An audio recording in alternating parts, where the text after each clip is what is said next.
What's going on, y'all? Thanks for checking in the Khaliis Take. You know what to do. Hit that like, subscribe button. Also hit that notification bell just so you can get the newest and the bonus content first. But hey, let's just go ahead and jump right in. To try to understand the Los Angeles Lakers is a headache. I mean, you ask yourself, how did this happen to the Lakers? Very disheartening losses. And, you got to ask yourself also, like, what else can LeBron do for the Lakers? I mean, he's done pretty much everything he could in regards to scoring. And I'll be the first to tell you, I'm not a LeBron fan. Never been the biggest fan of his. I've always respected his game, respected his greatness, because he's brought plenty of it. And he's brought a lot of greatness to the game, more than what a lot of other players have. And you gotta respect that. He's arguably the second best player of all time. I still think Michael Jordan is the best, but still, that's another story for another day. But at the same time, when I look at the Lakers, I just don't see a team that it would be this bad looking at them on paper. And, even still, they might not be the best team in the NBA. And this is what I thought going into the season. They might not be the best team in the NBA as far as record, but I didn't think they would be damn near the worst team in the NBA. And when you look at this team overall, it's just very, very disheartening to watch this team crumble the way they have. I mean, when you look at the Lakers team, you expect the Lakers team to be a lot better. You expect the Lakers team to not only win, but at least, in their losing years, put up more of a fight than this. I mean, honestly, this team right here might be the worst Lakers team ever assembled. And this is even overriding the Kobe Bryant, Dwight Howard, and Steve Nash team that they had several years ago, back in the day when they formed that big three and it didn't work out because Dwight Howard just wasn't a fit and, Kobe wasn't having it. And Steve Nash was older, but this team right here really defies that. Really is beyond that. I mean, because you still have LeBron playing at a high level. You have Russell Westbrook as a top 75 player. And matter of fact, you got 3 top 75 players on this team. I argue that Anthony Davis should have been one, but still, you got 3 top 75 players on this team. And throughout this season, it's been nothing but a failure.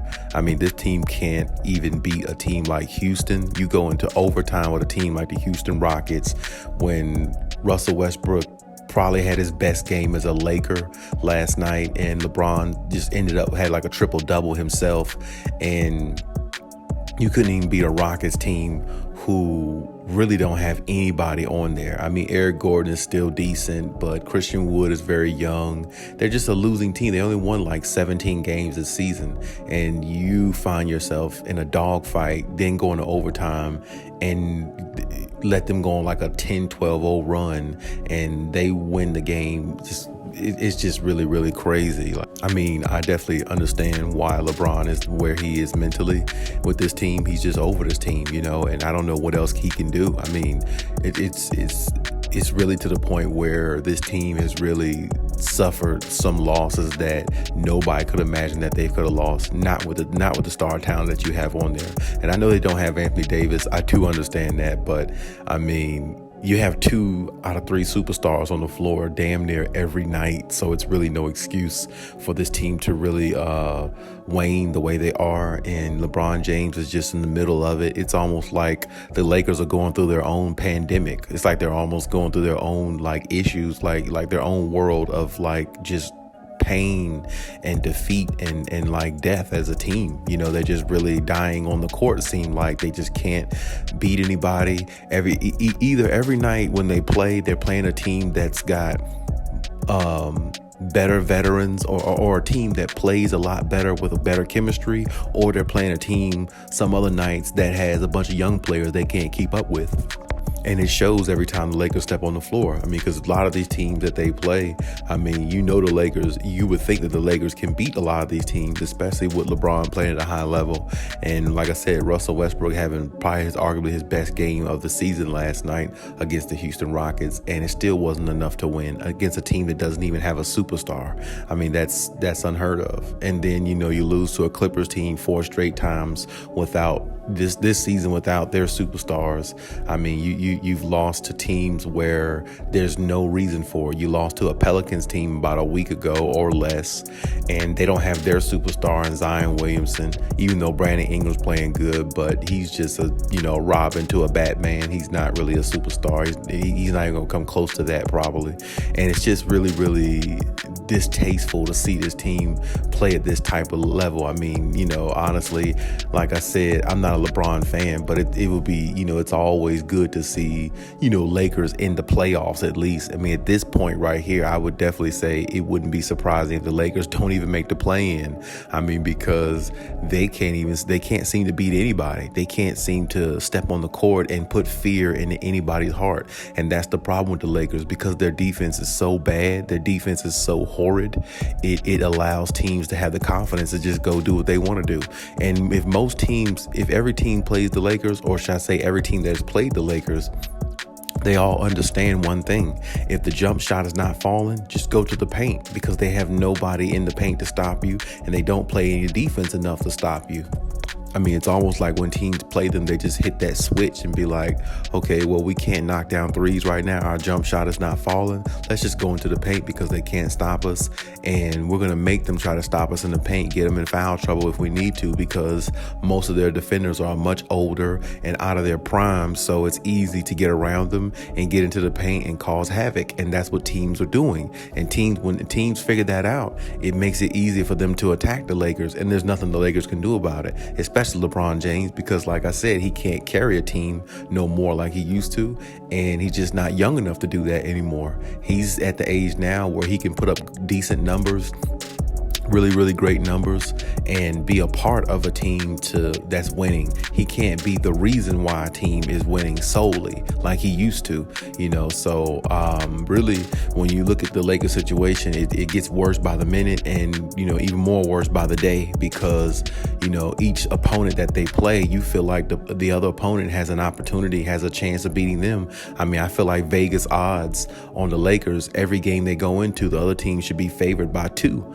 I mean, because if you look at their situation, I mean, it doesn't matter all these points LeBron's putting up. They're all empty calories, because it's not equating to any winning. And, at this point in LeBron's career, he's finally starting to see what it's like to be on the losing side, whereas everybody else, watched him for years go to 9 straight finals. Now he's starting to see what it's like being on the losing side. I know he just really hates it, but at the same time, this is what happens, when you acquire a player like Russell Westbrook, who really isn't a winning player, who doesn't have winning intangibles, and who's never been a winner himself on his own team, or when he was a superstar, when he was a mega superstar. So, LeBron made the wrong decision, and he has to live with that, because really this decision right here has ultimately been his demise this season, along with the Lakers, and the Lakers have to live with it. And now they're stuck with Russell Westbrook at least until the end of this season. Now, of course, I believe they're going to go out there and try to make a trade for him in the offseason, but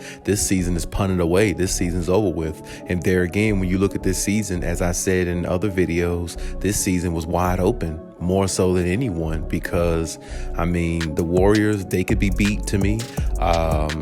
The Suns could be beat. Those teams are good, but they're just, to me, those teams have a vulnerability that can be exploited by other teams in the West. And when you look at that from that perspective, this is not a bad opportunity for any team in the West to try to make a run at a championship, especially the ones in the West that have, great players and, that have a contending ways about them, which everybody thought the Lakers would be. But that's the problem. Everybody put the Lakers in the NBA Finals before the season started, and now the season has been here for a long time now. Seem like the season's been really long. At least it seems that way. We're near the end of it. The Lakers showing their true colors. They're showing that they're not that team. And this is why I say I hate when analysts always put teams in the NBA Finals and say this team is a definite of going. This team is going to do this.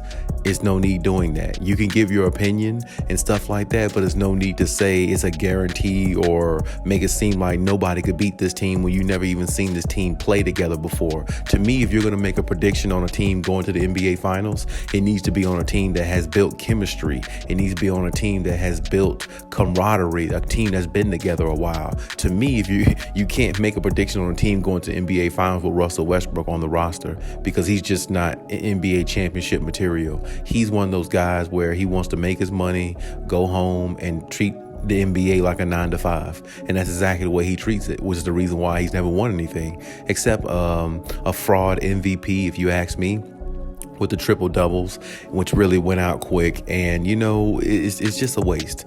And like I said, I'm not hating on Russell Westbrook. He's not the worst player in the world. He has been a superstar for years, and you got to give him credit. But he's a superstar that's not equating to winning. He's a superstar that's all about stats, and stats to me is for losers. Winners don't even pay attention to those things. So I mean, my point is LeBron is just over this team, and as he should be. And really, this team is over all on its own, because Anthony Davis, I don't know whether he's coming back within the next 2 weeks to a month. And even if he does, it doesn't matter. He'll get injured again, seem like, because he never could stay healthy. That was his problem in New Orleans. And Russell Westbrook is not really getting any better. You know what I'm saying? He has his moments where he plays good, but moments don't win you championships. Consistency does.